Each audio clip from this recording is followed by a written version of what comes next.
ఈ మొత్తం వ్యవహారాలన్నీ గమనిస్తే మనకు స్పష్టంగా అర్థమవుతుంది. చాలా కాలంగా అర్థమవుతున్నాయి. దీంతో మరింతగా స్పష్టత వస్తూ ఉంది. ఇప్పుడు ఉండేటువంటి కేంద్ర ప్రభుత్వం ఈ దేశంలో ఉండేటువంటి రాష్ట్రాల సమాహారం. కేంద్రం అంటేనే భారత రాజ్యాంగం ప్రకారం.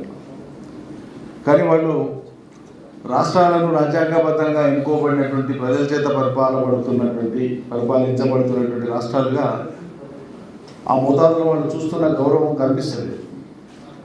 ఆ పట్టింపు ఉన్నట్లు కూడా మనకి ఎక్కడ అనిపించదు.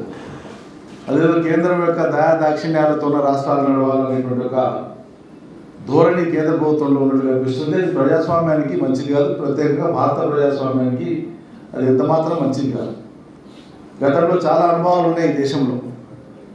రాష్ట్రాల ప్రతిపత్తుల్ని గుర్తించకుండా తక్కువ చేసి చూసి ఆ రాష్ట్రాల అభిలాషలను మంటగలిపి వికృతంగా ప్రవర్తించిన ప్రతి సందర్భంలో కూడా అప్పటి ఆయా కేంద్ర ప్రభుత్వాలు భారీ మూల్యం చెల్లించుకున్నాయి దేశంలో. మళ్ళీ అటువంటి పరిస్థితి తలెత్తకుండా ముందు జాగ్రత్త పడాల్సినటువంటి బాధ్యత కేంద్రాన్ని. ప్రధానమంత్రి మోడీ గారు ప్రధానమంత్రి అభ్యర్థిగా ఎన్డీఏ తరఫున నిర్ణయం అయిన తర్వాత ఆయన చేసినటువంటి ప్రసంగంలో, భారత ప్రజలకు ఉద్దేశించి ఆయన చేసినటువంటి ప్రసంగంలో ఎన్నికల అభ్యర్థిగా ఆయన చెప్పింది ఏంటంటే,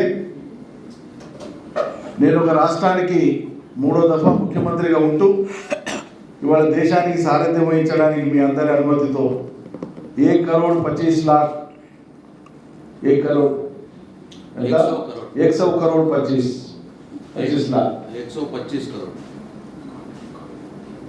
అంతే కదా, 125 करोड़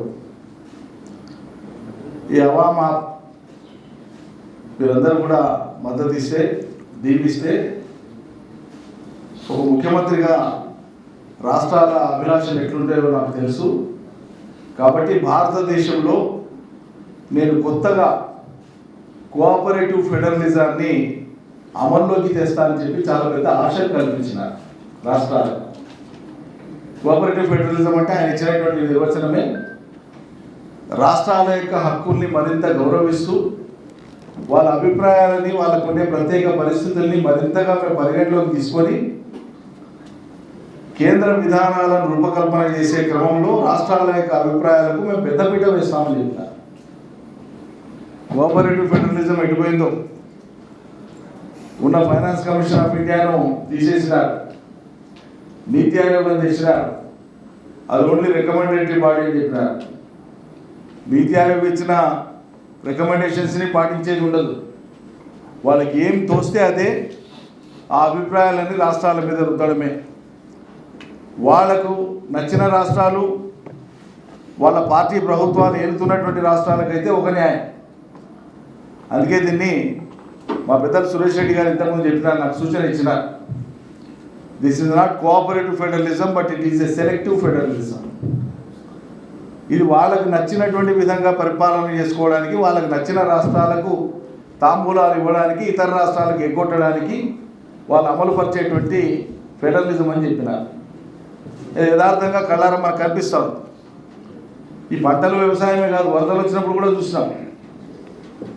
గుజరాత్కు వరదలు వస్తే ఎట్లా వ్యవహరించినారు, హైదరాబాద్కు వరదలు వస్తే ఎట్లా వ్యవహరించినారు. ఈ దేశంలోని భిన్న రాష్ట్రాలలో పరిస్థితులు,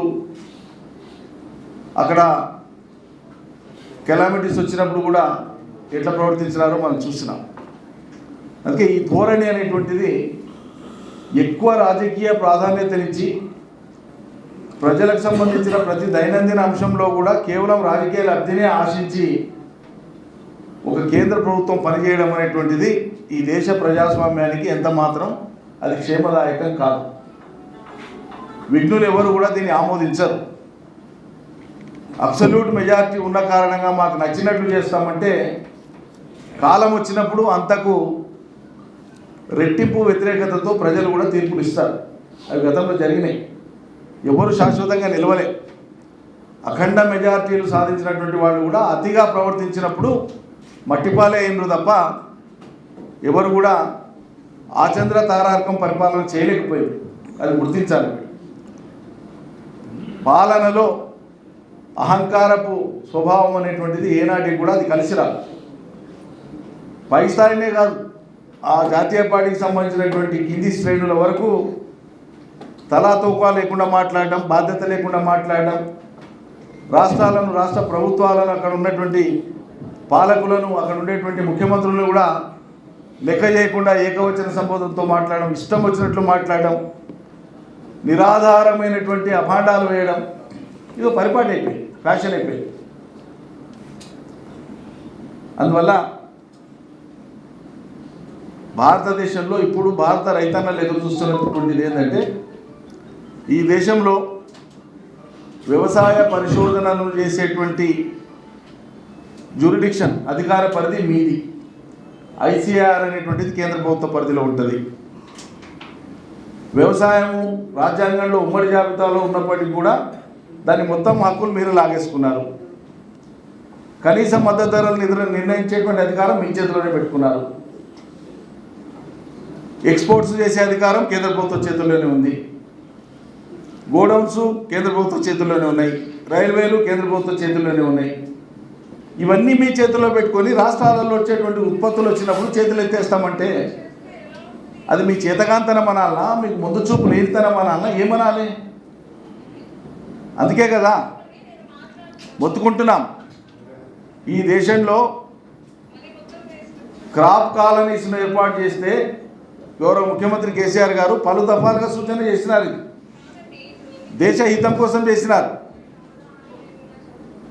భారతదేశంలో ఉండేటువంటి మొత్తం వ్యవసాయ భూములని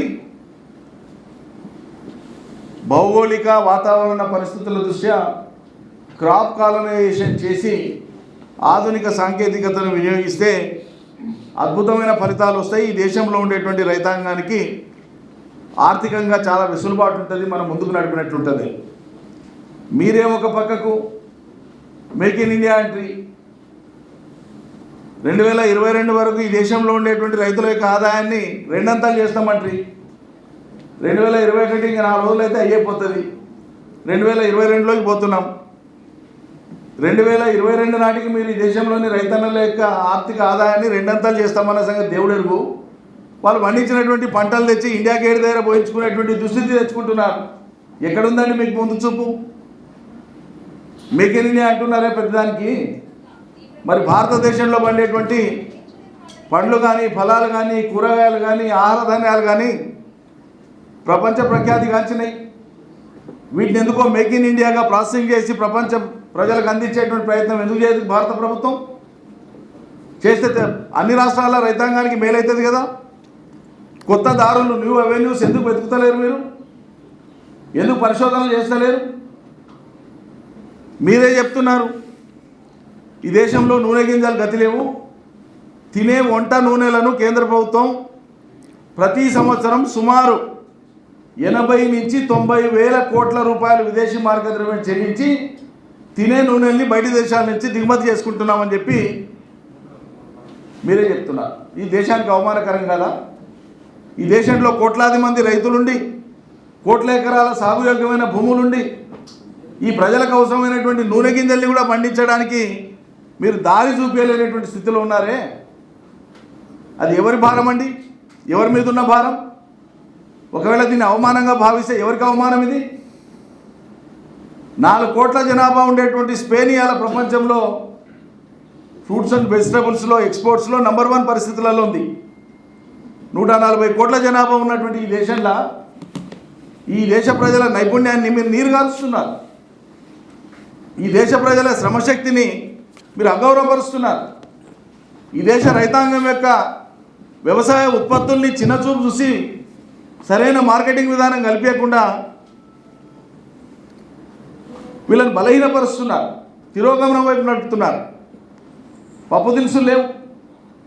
కందిపప్పు ఆస్ట్రేలియా నుంచి, ఆఫ్రికా నుంచి దిగుమతి చేసుకుంటున్నాం.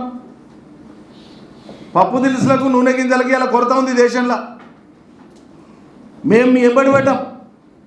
అయ్యా ఆయిల్ పామ్ సాగు చాలా అద్భుతమైంది, మీరు 100కి 100 రూపాయలు సబ్సిడీ ఇచ్చి ప్రోత్సహించండి అని చెప్తే అది కూడా మళ్ళీ 60-40 రేషియోలనే ఇస్తామని చెప్పి ఇచ్చినారు. ఏదోటి కాలబెట్టండి, పని అయితే మొదలు పెట్టామని చెప్పినారు. ఒక 8 లక్షల ఎకరాలు తొలి ప్రాజెక్టుగా తెలంగాణలో రాబోయేటువంటి వానాకాలం నుంచి స్టార్ట్ చేస్తున్నాం. వచ్చే వానాకాలంలో 3.5 నుంచి 5 లక్షల ఎకరాల్లో ఆయిల్ పామ్ సాగుకు శ్రీకారం చుడుతుంది తెలంగాణ ప్రభుత్వం. మీరు ఎక్కడ తీసుకుంటున్నారు మీరు చర్యలు? ఇలా అనూహ్యంగా ఈరోజు వచ్చినాయి కాదు కదా. వ్యవసాయ పంటలు ఇప్పటికిప్పటిగా పెరుగుతాయి, రేపు కూడా పెరుగుతాయి. నీళ్ళని సద్వినియోగం చేసుకుంటే, ప్రాజెక్టులను కట్టుకుంటే అది అవసరం మనకు. మన కాడికే మీరు ఆలోచిస్తున్నారు. మన సంపదతోన ప్రపంచ అవసరాలను తీర్చేటువంటి అవకాశం ఉంది భారతదేశానికి. భారతదేశం యొక్క ఔన్నత్యాన్ని, గొప్పతనాన్ని ఉపన్యాసాల్లో చూపడం కాదు, అవి ఆచరణలో చూపించి దేశ పౌరుల యొక్క ఆర్థిక స్థితి పెరగడానికి మీరు దోహదం చేయాలి. అక్కడ తెలివి చూపించండి. అందమైన పరిభాషలో ఉపన్యాసాలు ఇచ్చి ఇదే దేశభక్తి అని ప్రజల్ని భ్రమింపజేస్తున్నారు. దేశంలో పౌరులైనటువంటి ప్రజలకు కష్టాలు తెచ్చి ఇది దేశభక్తి అంటే ఎట్లా? వాళ్ళ కడుపులు నింపితే దేశభక్తి, వాళ్ళ ఆదాయం పెరిగితే దేశభక్తి, ఈ దేశంలో పండిన వ్యవసాయ పంటలన్నీ మార్కెటింగ్ అయితే దేశభక్తి. ఈ దేశ పదార్థాలు పరాయి దేశాలలో పెద్ద డిమాండ్తో అమ్ముడుపోతే అది మన దేశభక్తి. ఇవి చేయకుండా ఒట్టి ఉపన్యాసాలు ఇచ్చి ఏం చేస్తారండి? ఇలా ఒక్కో రంగంలో ప్రభుత్వాల ప్రమేయం తక్కువ ఉన్నా కూడా ప్రైవేట్ రంగం పోటీపడి ఈరోజు సాఫ్ట్వేర్ రంగంలో హైదరాబాద్ మహానగరం కానీ బెంగళూరు కానీ వాళ్ళ ప్రపంచ స్థాయిలో కీర్తిని గడించినాయి. ప్రభుత్వాలు పట్టుబడితే ఎన్నో రంగాలలో మనం ముందుకు పోవచ్చు. దాని మీద దృష్టి పెడతలేరు మీరు. ఇది ఒక్కరోజు సమస్య కాదు, రేపు రాబోయేటువంటి రోజులలో కూడా ఇదే సమస్య భారతదేశం యావత్తు ఉంటుంది. మీరు ఏం చెప్పదలుచుకున్నారు? రైతులు పండించిన పంటల ఎడల మీరు ఈ వైఖరితోనే మీరు ఏం చెప్పదలుచుకున్నారు? అంటే ఈ దేశంలో ఉండే రైతాంగం వ్యవసాయం బదులు ఏమైనా పని చూసుకోండి అని చెప్తారా? కొడుగుడ్లు అమ్మండి, పాన్ డబ్బాలు పెట్టుకోండి, డబ్బల్ రొట్టెలు అమ్మండి అని చెప్తారా? ఏం చెప్పదలుచుకున్నారు మీరు దేశ ప్రజలకు? వ్యాపారాలు చేయడానికి ఎంతమంది వ్యాపారాలు చేస్తారు? కాబట్టి 100% ఆధారపడిన, ప్రత్యక్షంగా పరోక్షంగా ఉపాధి పొందుతున్న భారత వ్యవసాయ రంగం పట్ల మీ వైఖరి 100% హానికరంగా ఉన్నది, చాలా హానికరంగా ఉన్నది, ప్రమాదకరంగా ఉన్నది. ఏ రాష్ట్రంలో గొప్ప సంపద వస్తే దాన్ని కళ్ళకు అద్దుకొని తీసుకోవాలి మీరు బుద్ధిమంతులు అయితే, మీకు విశాల హృదయం ఉంటే. మాటికి చెప్పని ఛాతీ కాదు, ఛాతీలో ఉండే హృదయం కూడా చెప్పని ఉండాలి. మరి ఉపన్యాసానికే కాదు, హృదయం కూడా చాలా విశాలంగా ఉండాలి. ప్రజలను ఆకలింపు చేసుకునేంత ఔదార్యం ఉండాలి. ఆరుగాలం కష్టపడేటువంటి రైతులు ఇలా మనోవేదన గురి కావాలా మీ చర్యల మూలంగా? ఎంత తీవ్రమైన అంశం ఇది! పండించిన పంటను ఒక రాష్ట్రం మొత్తం వచ్చి, ఇక్కడ రాష్ట్ర ప్రభుత్వం వచ్చి ఢిల్లీ నడివీధుల్లా మేము మీకోసం ఎదురుచూపులతో ఉంటే ఇంత నిర్లక్ష్య ధోరణితో వివరిస్తున్నారు. సరే, మేము వేచి ఉన్నాం. కేంద్ర ప్రభుత్వం యొక్క విజ్ఞతను ఇంకా పరిశీలిస్తాం. ఇంతకుముందు మా గౌరవ మంత్రి ప్రశాంత్ రెడ్డి గారు చెప్పినట్లు రేపు 2 రోజుల తర్వాత 3 రోజుల తర్వాత పరిణామాలను బట్టి మళ్ళీ బేరీజ్ వేసుకొని పునఃసమీక్ష చేసుకొని ఏం చేయాలనో రైతాంగాన్ని కూడా మళ్ళొకసారి అడిగి రాష్ట్రంలో ప్రజల ఫీడ్బ్యాక్ కూడా తీసుకొని జరగవలసిందేందో చాలా పెద్ద ఎత్తునే జరిపించడానికి సమాయత్తం అవుతాం. ఇది ఇంతటితో ఏం ఆగదు. ఇది చాలా గంభీరమైనటువంటి విషయం. మేము మొదటి నుంచి చెప్తానే ఉన్నాం. రాజకీయ పరిమితులలో చూసే అంశం కాదు ఇది. దేశ భవిష్యత్తును నిర్దేశించేటువంటి ఒక కీలకమైన అంశంగా ఇవాళ తెలంగాణ ప్రభుత్వం ముందుకు తెచ్చినటువంటి వ్యవసాయ పంటల అంశంగా మనం చూడాలని చెప్పి నేను మనవి చేస్తా ఉన్నా. జై Telangana. Continue with the procurement, it will not be stop. ఎందుకంటే రైతుల యొక్క పంటను మేము ఆపలేము, కొట్టాం. వాళ్ళు ఎన్హాన్స్మెంట్ లెటర్ ఇచ్చిండ్రా, ఎంతకి ఇచ్చిండ్రు చూస్తాం, సమీక్ష చేసుకుంటాం. కానప్పుడు అది అల్టిమేట్ వారు చెప్పింది, అది అల్టిమేట్ ఆగ్రహం యొక్క పరాకాష్ట.